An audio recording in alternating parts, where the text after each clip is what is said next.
Hi all my starsy, welcome back to Aswathy Rani tarot healing channel. അപ്പോൾ ഇന്നത്തെ divine message എന്താണ് നമുക്ക് നോക്കാം. ഇന്നിവിടെ കിട്ടിയിരിക്കുന്ന കാർഡ്സ് വളരെ പോസിറ്റീവായിട്ടുള്ള കാർഡ്സ് തന്നെയാണ്. നിങ്ങൾ വളരെ കോൺഫിഡൻസോടെ മുന്നോട്ട് പോകുന്ന ഒരു എനർജിയാണ് ഇന്ന് കണക്റ്റായി കിട്ടിയിരിക്കുന്നത്. നിങ്ങൾ പോസിറ്റീവ് എനർജിയിൽ മുന്നോട്ട് പോകും എന്നാൽ കാണാൻ പറ്റുന്നത്. നിങ്ങളുടെ പാഷനെ മുറുകെ പിടിച്ച് മുന്നോട്ട് പോകുന്നവരുടെ എനർജിയാണ് ഇന്നിവിടെ കണക്റ്റായി കിട്ടിയിരിക്കുന്നത് കേട്ടോ. ഇനി നിങ്ങൾക്ക് അനുകൂലമായിട്ടുള്ളൊരു ന്യായം നിങ്ങളിലോട്ട് വരുന്നതായിട്ട് കാണാൻ പറ്റുന്നുണ്ട്.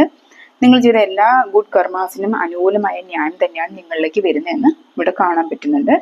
പിന്നെ ഒരു പിശുക്കിന്റെ സാധ്യത നിങ്ങൾക്ക് വരുന്നുണ്ട്. കൂളാൻ കാമാണ്. എന്നിരുന്നാലും നിങ്ങൾ എന്ത് വന്നാലും എന്നെ ബാധിക്കുന്നതല്ല എന്നുള്ളൊരു മെന്റാലിറ്റിയാണ്. 5 പൈസ വിട്ടുകളയില്ല എന്നുള്ളൊരു മെന്റാലിറ്റിയിൽ കൂടെ പോകുന്നവരുടെ എനർജി ഉണ്ട്. പിന്നെ ഇമോഷണൽ ലോസ് എല്ലാം നിങ്ങൾ ഓവർകം ചെയ്ത് പുതിയൊരു വഴി തേടി പോകുന്നതായിട്ട് കാണാൻ പറ്റുന്നുണ്ട്. പോയത് പോട്ടെ എന്നുള്ളൊരു മെന്റാലിറ്റിയാണ്. ഇനി അതിന്റെ പിന്നാലെ പോകുന്നില്ല എന്നുള്ളൊരു ആത്മവിശ്വാസത്തോടു കൂടി നിങ്ങൾ പുതിയൊരു ലൈഫിലോട്ട് എൻട്രി ചെയ്യുന്നതായിട്ട് കാണാൻ പറ്റുന്നുണ്ട്. പിന്നെ പുതിയ തുടക്കങ്ങൾക്കൊക്കെ സാധ്യത നിങ്ങളിലോട്ട് വരുന്നുണ്ട്. പിന്നെ പുതിയ കാര്യങ്ങൾ പലതും തുടങ്ങുന്നുണ്ട്. യൂണിവേഴ്സൽ സപ്പോർട്ടോടുകൂടി തന്നെ നിങ്ങൾ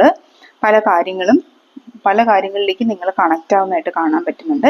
നിങ്ങളുടെ ലൈഫ് പർപ്പസ് ഒക്കെ നിങ്ങളിലോട്ട് ഓപ്പൺ ആയി വരുന്ന ഒരു ദിവസമാണ്.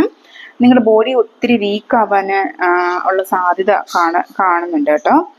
പിന്നെ കുറച്ച് റിലാക്സ് ആകാനും ഒന്ന് പ്രാർത്ഥനയ്ക്കൊക്കെ ഒന്ന് സമയം കണ്ടെത്തുക, മെഡിറ്റേറ്റ് ചെയ്യുക. പിന്നെ മൈൻഡിനും ഒരു റിലാക്സേഷൻ കൊടുക്കണം, ഒരു റെസ്റ്റ് കൊടുക്കുക. അപ്പോൾ ബോഡി ഒത്തിരി വീക്കാണെന്ന് കാണുന്നുണ്ട്. ഫുഡൊക്കെ ഒന്ന് നന്നായിട്ട് ശ്രദ്ധിക്കുക കേട്ടോ.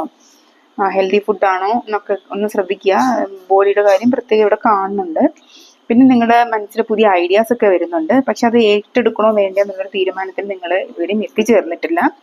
ഒരു കൺഫ്യൂഷനാണ്. അത് ഏറ്റെടുത്താൽ എങ്ങനെ എന്നുള്ളൊരു സിറ്റുവേഷനാണ്. എബ്രോഡ് പോകാനുള്ള സാധ്യതകളൊക്കെ നിങ്ങൾക്ക് തുറന്നു വരുന്നതായിട്ട് കാണാൻ പറ്റുന്നുണ്ട്. പിന്നെ ഒരു സക്സസ് നിങ്ങളുടെ ജീവിതത്തിലോട്ട് വരുന്നുണ്ട് കേട്ടോ. വളരെ നന്നായിട്ട്, വളരെ നാളായിട്ട് നിങ്ങൾ ആഗ്രഹിച്ചിരുന്ന ഒരു സക്സസ് തന്നെയാണിത്. ഒരു ഇന്നർ ചൈൽഡ് ഹീലിംഗ് ഒക്കെ നിങ്ങൾ ചെയ്യാൻ നോക്കുക. നിഷ്കളങ്കമായ ഒരു ഹാപ്പിനെസ് ആണ് നിങ്ങളിലോട്ട് ഈ സക്സസ് വഴി നിങ്ങൾക്ക് എത്തിച്ചു തരിക എന്ന് കാണാൻ പറ്റുന്നുണ്ട്. ഇവിടെ ശ്രീകൃഷ്ണന്റെ മെസ്സേജ് എന്താണെന്ന് വെച്ചാൽ സറണ്ടർ ചെയ്യുക. എല്ലാ കാര്യങ്ങളും നിങ്ങളുടെ എല്ലാ സിറ്റുവേഷനും, പോസിറ്റീവ് സിറ്റുവേഷൻ ആയാലും നെഗറ്റീവ് സിറ്റുവേഷൻ ആയിരുന്നാലും ഭഗവാനിൽ സറണ്ടർ ചെയ്യുക. നിങ്ങൾക്ക് വേണ്ടിയിട്ട് ഭഗവാൻ പ്രവർത്തിക്കുന്നതാണ്.